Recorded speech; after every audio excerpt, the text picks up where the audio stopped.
എല്ലാവർക്കും നമസ്കാരം. ശ്രീമദ് ഭഗവത്ഗീത 3-ാം അധ്യായം കർമ്മയോഗം 40-ാമത്തെ ശ്ലോകം.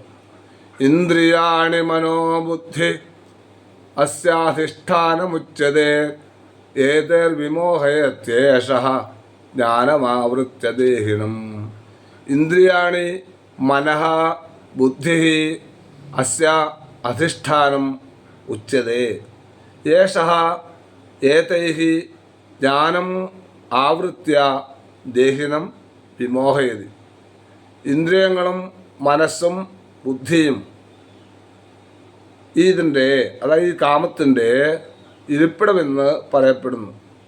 ഈ കാമം ഇവകളെ കൊണ്ട്, അതായത് ഇന്ദ്രിയ മനോബുദ്ധികളെ കൊണ്ട് ആത്മജ്ഞാനത്തെ മറച്ച് ജീവനെ മോഹിപ്പിക്കുന്നു.